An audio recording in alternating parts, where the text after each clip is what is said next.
श्रोते हो नमस्कार. राम राम माझ्या प्रिय विद्यार्थी मित्र मैत्रिणींनो, कसे आहात?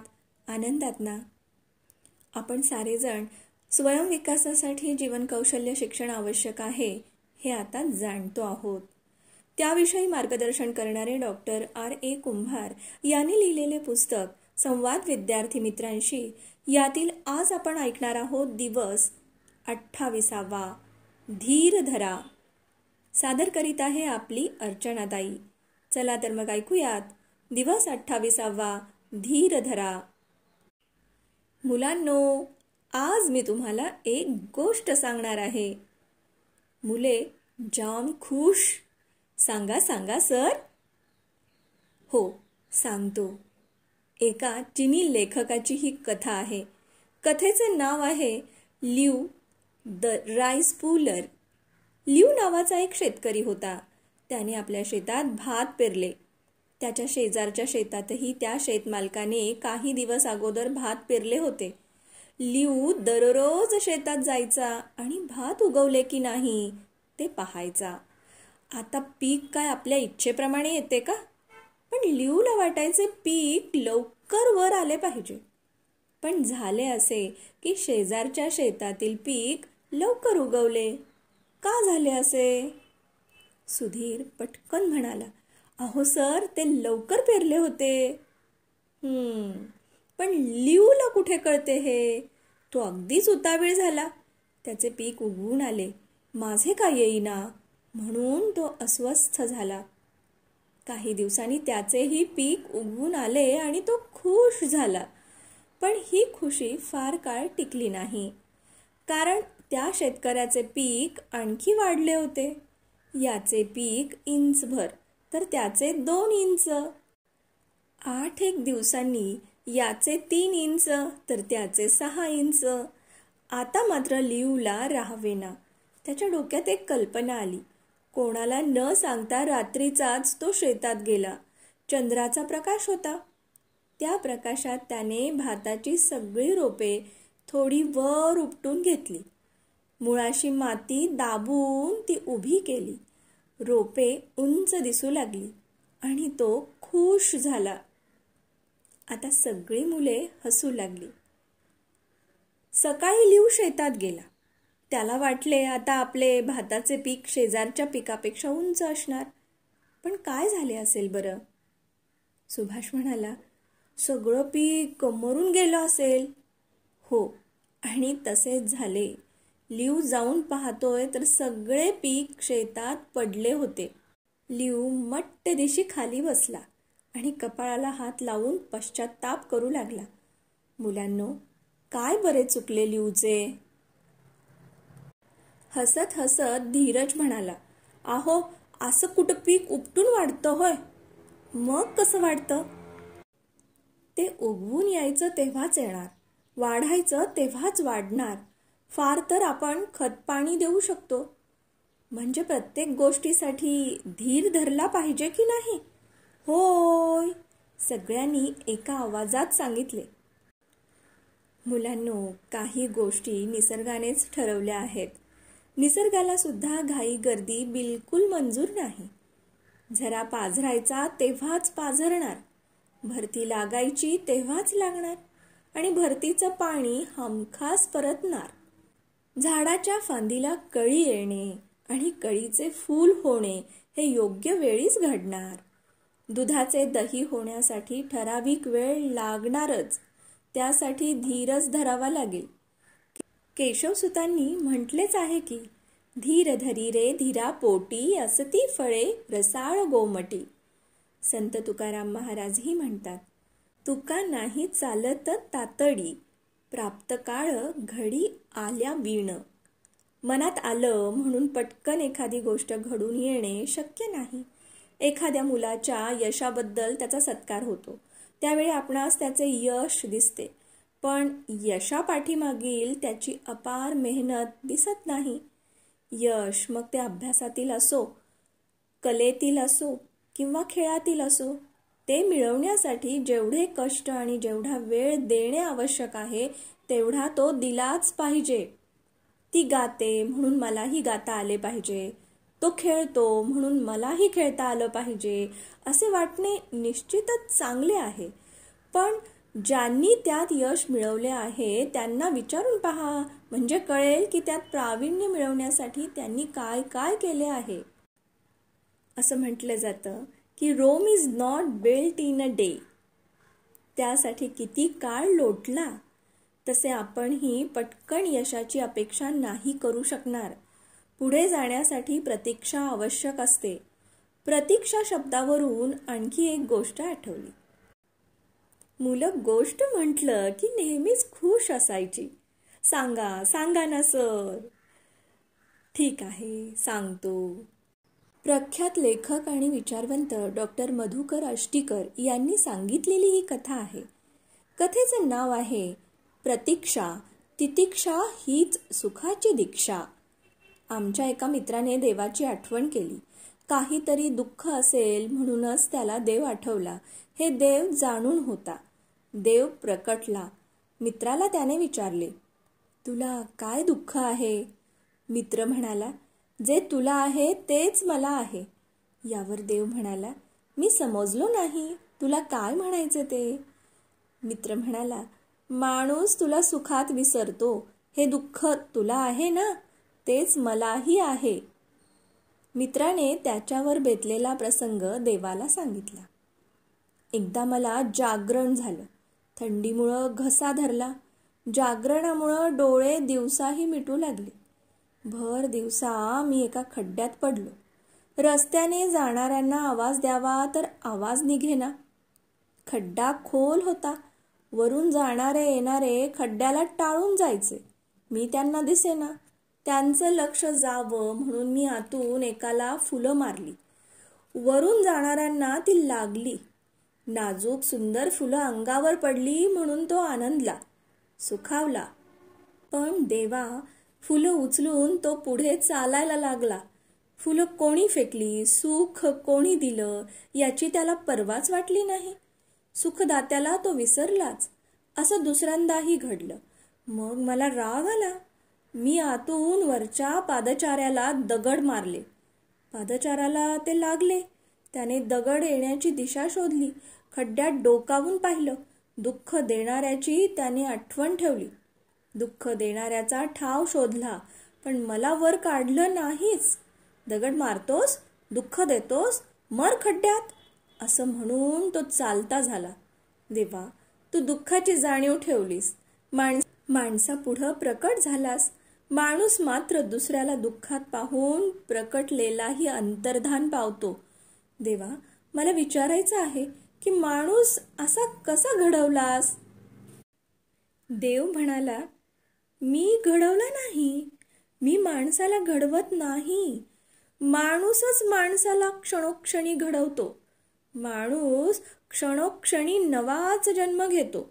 आता कृपाळू तर क्षणात झोपाळू, अगदी उदासीन दुसऱ्याच्या दुःखाबाबत. पण हेही दुसऱ्या माणसाच्या वृत्तीमुळेच. तू चिडून दगड मारलेस. दगडाला तुझ्या चिडण्याची धार होती. तो वरच्याला जोराने लागेल याची पर्वा केली नाहीस. मग दुसऱ्याने तरी तुझ्या दुःखाची काळजी का करावी? दुसऱ्याच्या दुःखाला दाद दे, तो तुला सुखाची साथ घालेल. माणसाच्या सुखदुःखाला माणूसच कारणीभूत असतो. पण देवा, मी फुलं फेकली, दुसऱ्याला सुख दिलं, तेव्हा तरी त्यानं मला कुठं साथ घातली? देव हसला. म्हणाला, तुला खूप घाई झाली होती. तू पाठोपाठ फुलं आणि दगडही फेकलेस. पेरलेलं लगेच उगवत नाही. पेरलेलं फुलाचं पुण्य दगड मारताच फुलण्याआधीच बाहेर आलं. रुजलंच नाही तर कुठून उगवणार? तुला खड्ड्यातून दिसत नव्हतं. तुला वाटलं फुलं ज्याला मारली तो पुढे निघून गेला. खरं म्हणजे तो विचार करीत होता की फुलं आली कुठून? दुसऱ्यांदा तो मागे वळला होता. फुलं येण्याचा माग काढत होता. तेवढ्यात त्याला दगडांचा मार बसला. तुझ्या नसत्या घाईने त्याला अविचारी केलं. त्यामुळे तुला मदत न करता तो निघून गेला. प्रतीक्षा हवी. कोणी एकदा साथ घातली नाही तर तितिक्षा म्हणजे सहनशीलता हवी. विवेक हवा. प्रतीक्षा आणि तितिक्षा हीच सुखाची दीक्षा. कथेवरून मुलांना धीर धरण्याचे महत्त्व कळल्याचे दिसत होते. त्याचा फायदा घेऊन सरांनी विचारले, मुलांनो, शहरातील चौकात तुम्ही सिग्नल पाहिला आहे काय? सगळ्यांनी हो म्हटलंच अगदी एका सुरात. कोणकोणत्या रंगांचे सिग्नल असतात? तांबडा, पिवळा आणि हिरवा, लक्ष्मीने सांगितले. या प्रत्येक रंगाचा अर्थ काय? मुले थोडी गोंधळली आहेत असे पाहून त्यांनी सुटे सुटे प्रश्न करून विचारले. कोणता सिग्नल पडल्यावर वाहने थांबतात? तांबडा. जातात कधी? हिरवा सिग्नल पडल्यावर. मग पिवळ्या सिग्नलचा अर्थ काय? पुन्हा मुले गोंधळली, पण वसुंधराने सांगितले, आपण थोडं पाहतो आणि जातो. हां, तेव्हा सिग्नल सांगतो की थांबा, पहा आणि जा. मुलांनो, आपल्या आयुष्यात अनेक गोष्टी करण्यासाठी हा नियम उपयोगी पडतो. योग्य वेळ येईपर्यंत थोडं थांबायला हवं. पण आपण समाजात पाहतो, लोकांना फार घाई.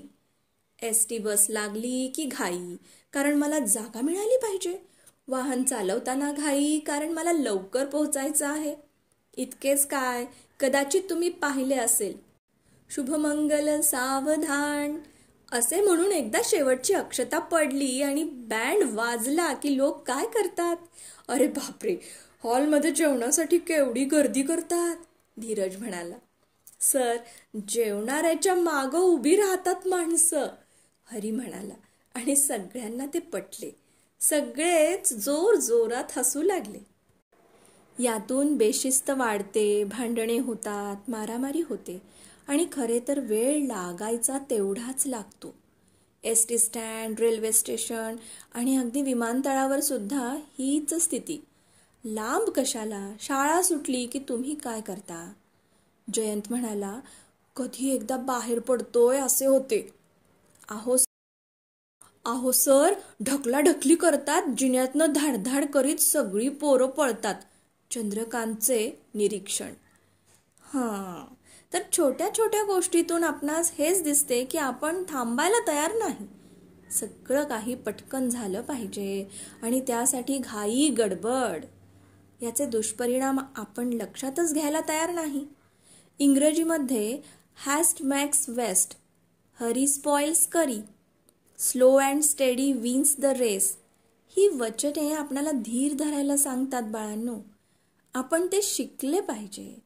अमेरिकेचे भूतपूर्व अध्यक्ष अब्राहम लिंकन म्हणतात, things may come to those who wait, but not only the things by those who hustle. म्हणजे जे प्रतीक्षा करतात त्यांना हवं ते मिळतं, घाई करणाऱ्याला ते मिळत नाही. बाबा आमटे आपल्या काव्यमय भाषेत म्हणतात, यातना हिनांना स्वप्ने नसतात आणि जो थोडे सहन करतो तो थोडे फार करू शकतो. जो खूप सहन करील त्याला पुष्कळ काही करून दाखवता येईल.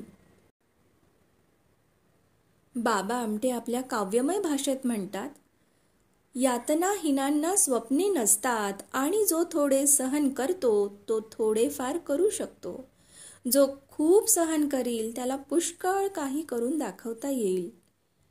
तरुणांना तर आवाहनाच्या भाषेत ते सांगतात, पेटलेल्या मनाने आणि थंड डोक्याने तरुणाने समस्यांचे निरीक्षण करावे, भान राखून योजना आखाव्यात आणि बेभान होऊन त्या अंमलात आणाव्यात.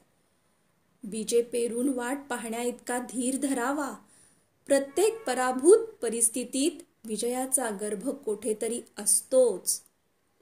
प्राचार्य शिवाजीराव भोसले आपणास मार्गदर्शन करताना म्हणतात, धीमेपणाने पावले टाका, आशावादी आणि आनंदी राहा. काळाच्या ओघात बरेच काही घडते यावर विश्वास ठेवा. मुलांनो, हे त्यांचे अनुभवाचे बोल आहेत. या मंडळींनी खूप काही सहन केले, संयम राखला, उतावीळ झाले नाहीत म्हणून तर ते त्यांच्या उद्दिष्टांपर्यंत पोहोचू शकले. सरांनी सगळ्या वर्गावर एकवार नजर फिरवली आणि सर म्हणाले, मुलांनो, धीर धरण्याबरोबर हेही लक्षात ठेवा की यशाला शॉर्टकट नसतो. म्हणजे काय सर? सुमित्राने विचारले. समजा तुम्हाला SSC बोर्ड परीक्षेतील गुणवत्ता यादीत यावे असे वाटते. तुम्ही पेपर्सही चांगले लिहिले, परंतु आता ते पेपर्स तपासले गेले पाहिजेत, गुणवत्ता यादी तयार झाली पाहिजे, मग योग्य वेळी तो निकाल जाहीर केला गेला पाहिजे. तेव्हाच तुम्ही गुणवत्ता यादीत आला किंवा नाही ते कळेल की नाही. की आज पेपर दिला की उद्या निकाल पाहिजे म्हणून चालेल का? रेश्मा म्हणाली, तसं कसं चालेल? आणि दुसरं असे की बोर्डाच्या गुणवत्ता यादीत येणे ही काय 4-8 दिवसाच्या अभ्यासाची गोष्ट आहे. त्यासाठी वर्षभर अभ्यास पाहिजे. वर्षाच्या सुरुवातीच्या दिवसापासून मान खाली घालून अभ्यास केला तरच निकालाच्या दिवशी तुमची मान ताठ होईल. याच्या उलट वर्षभराच्या अभ्यासाची झंझट नको. त्यापेक्षा परीक्षेत कॉपी करून जशीच्या तशी उत्तरे लिहूया, हा विचार योग्य वाटतो का? छे छे, सुमित्रा पटकन म्हणाली. हाच तो शॉर्टकट. दीर्घकाळाचे कष्ट टाळायचे आणि अल्पावधीत यश मिळवण्यासाठी वाममार्गाचा अवलंब करणे म्हणजे शॉर्टकट शोधणे होय. असे चुकून जरी यश मिळाले तरी ते तकलादू असते. दीर्घकाळ ते टिकत नाही बाळांनो. लवकरच त्याचे पितळ उघडे पडते. यात धोकाही असतो. बहुतांशी शॉर्टकट्स हे नियमबाह्य असतात. त्यामुळे पकडले गेले तर शिक्षाच होते, बदनामी होते.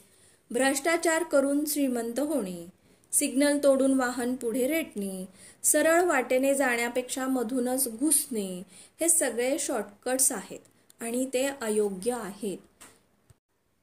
SSC बोर्डाच्या गुणवत्ता यादीत येणाऱ्या विद्यार्थ्यांना जाऊन विचारा, हे यश मिळवण्यासाठी काय काय केले ते. 10वीच्या वर्षात तर त्याने प्रयत्न केलेच असतील, परंतु त्यापूर्वीही म्हणजे इयत्ता पहिलीपासूनच त्याची सुरुवात झालेली असेल. यात त्यांच्या पालकांचा आणि गुरुजनांचा वाटाही नक्कीच आहे. या सगळ्यांचा संकलित परिणाम म्हणजे त्या विद्यार्थ्याचे बोर्डाच्या परीक्षेत गुणवत्ता यादीत येणे हा होय. बघा, किती वर्षाच्या परिश्रमानंतर त्यांना हे यश मिळाले. मेडिकल, इंजिनिअरिंग हे तरी काय बिना कष्टाचे आहेत? 4-5 वर्ष ही मुलं रात्रंदिवस अभ्यास करतात, तेव्हा ते डॉक्टर, इंजिनियर होतात. कुठं आहे शॉर्टकट? वर्गात सारेजण शांतपणे ऐकत होते. एखादा लेखक पुस्तक लिहितो, ते पुस्तक आपल्या हातात येते, आपण वाचतो आणि आपणाला त्याचा फायदाही होतो. पण ते पुस्तक पटकन लिहून झाले असेल काय? श्रीमान योगी, ययाती, मृत्युंजय यासारखे ग्रंथ हे त्या लेखकांचे कित्येक वर्षाच्या परिश्रमाचे फळ आहे. भौतिक सुखांचा त्याग करून रात्र रात्र मनन चिंतन करून नंतर लेखन केले, तेव्हा त्यांना यश मिळाले. स्वतःच्या मनाने एक निबंध लिहायचे म्हटले तरी आपली कशी त्रेधा तिरपीट उडते हे आपणास माहीत आहेच. डॉक्टर बाबासाहेब आंबेडकरांची ज्ञानसाधना तर यापूर्वी आपणास मी सांगितलेलीच आहे.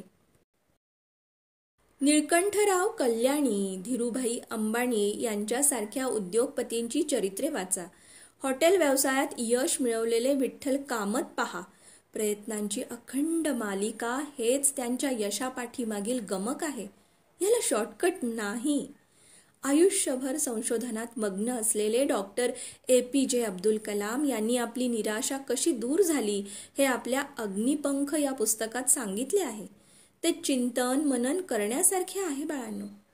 ते म्हणतात, जोहान्स केपलर यांनी ग्रहांचे 2 गतिविषयक नियम सूत्रबद्ध केले, पण 3ऱ्या नियमासाठी त्यांना 17 वर्ष धडपड करावी लागली. चंद्रावर उतरू शकेल असे स्वप्न पाहणारा रशियन गणिततज्ञ कॉन्स्टॅन्टिन सिल्वोस्की यांना स्वप्नपूर्तीसाठी 4 दशके वाट पाहावी लागली आणि शेवटी प्रयत्न यशस्वी झाला तो अमेरिकेचा. प्रोफेसर चंद्रशेखर यांनी 1930ला चंद्रशेखर मर्यादा ही कल्पना मांडली आणि जवळजवळ 50 वर्ष वाट पाहिल्यावर त्यांना नोबेल पारितोषिक मिळाले.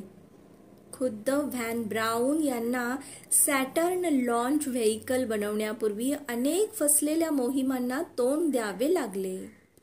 माझी निराशा यापुढे पदार्थ होती. या आठवणींमुळे, विचारांमुळे मला निराश मनस्थितीतून बाहेर यायला मदत झाली, असेच डॉक्टर APJ अब्दुल कलाम आपल्याला सांगतात. सर्व वर्ग शांततेने ऐकत होता, अगदी शांततेत. थोडे थांबून सर पुन्हा बोलू लागले. मुलांनो, यश खूप मोहक असते. त्याची अभिलाषा प्रत्येकाला असते. कोणाचा सत्कार झाला की आपलाही सत्कार व्हावा असे वाटते. हे वाटणे ही सुद्धा यशाकडे जाणाऱ्या रस्त्याची पहिली पायरी असते.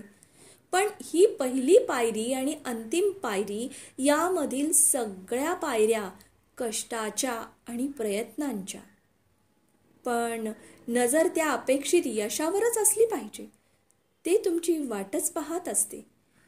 तुमच्या स्वागतासाठी ते तयार असते. पण त्याचा रस्ता ठरलेला आहे, दिशा ठरलेली आहे. तो रस्ता आणि ती दिशा आपणाला सोडायची नाही. ती वाट सोडून चोर वाटेने जाण्याचा प्रयत्न केला तर कडेलोट ठरलेलाच आहे. असा मार्ग आपणास चुकूनही शोधायचा नाही. तसे कोणी करीत असेल तर त्यांच्याकडे ढुंकूनही पाहायचे नाही. प्रामाणिकपणे कष्ट करून मिळवलेले यश हे इतरांना मार्गदर्शक ठरते. पाठीमागून येणाऱ्यांना ते दीपस्तंभासारखे असते बाळांनो. ते तुम्ही निश्चितपणे मिळवू शकता यावर माझा विश्वास आहे. स्वतःला कमी लेखू नका. योग्य मार्गानेच जा. यश तुमचेच आहे. विद्यार्थी मित्रमैत्रिणींनो, थोडक्यात काय, शॉर्टकटने मिळवलेले यश हे तात्पुरते असते हे कायम लक्षात ठेवा. आणि एका रात्रीत कोणाला यश मिळत नसते, तर त्या पाठीमागे वर्षानुवर्ष मेहनत असते, कष्ट असतात. आणि मग जगाला दिसते ते एका क्षणात मिळालेले यश. परंतु ते एका क्षणात, एका दिवसात मिळालेले यश नक्कीच नसते. हे आपल्या सर्वांच्या आता लक्षात येत आहे ना? कारण त्या पाठीमागे वर्षानुवर्षाची संयमाची परंपरा असते, धीर असतो. आणि म्हणूनच तर धीर धरी रे धीरा पोटी, असती फळे रसाळ गोमटी असे म्हटले जाते. ते का उगाच? गीतेतही सांगितले आहे, कोणतीही गोष्ट ही वेळ आल्यावरच घडत असते, वेळेच्या आधी नाही. कोणी कितीही घाई केली तरी घडणारी गोष्ट ही घडण्याच्या वेळेलाच घडते. आणि म्हणूनच बीज पेरले की ते उगवून येण्यासाठी संयमाने वाट पाहावी लागते, प्रतीक्षा करावी लागते. आणि त्याचबरोबर तितिक्षा म्हणजे सहनशीलताही आपल्याकडे हवी. संयम आणि सहनशीलता या दोन यशाच्या बाजू आहेत बाळांनो. सहनशीलतेमध्येच संयम दडलेला आहे. आणि हो, छोट्या मोठ्या गोष्टींमधून कधी अपयश आले तरी निराश व्हायचं नाही. तुम्ही आत्ताच ऐकलत डॉक्टर APJ अब्दुल कलाम काय म्हणतात, होय ना? त्यामुळे निराशा झटकून कामाला लागायचे. कोण कसं पुढे जात आहे याचा विचार करू नका. आपण मात्र नियमानेच आपले मार्ग ठरवूयात आणि योग्य मार्गाचाच वापर करूयात. स्वतःला कधीच कमी लेखू नका. वेळ लागला तरी चालेल, मात्र सत्याची कास कधीही सोडू नका. लबाडी कधीही करू नका, कारण शेवटी सत्यमेव जयते. श्रोते हो, लेखक डॉक्टर R.A. कुंभार यांनी लिहिलेले पुस्तक संवाद विद्यार्थी मित्रांशी यातील आज आपण ऐकला दिवस 28वा धीर धरा. आपल्यासाठी सादर केला तुमच्या अर्चनाताईने, म्हणजेच अर्चना अभिजित भांडारकर. उद्या आपण भेटणार आहोत एक वेगळा विचार घेऊन. तोपर्यंत धीर धरूयात, संयमाचे बीज आपल्यामध्ये रुजवूयात. स्वतःची काळजी घ्याल. धन्यवाद. वंदे भारत, जोडो भारत.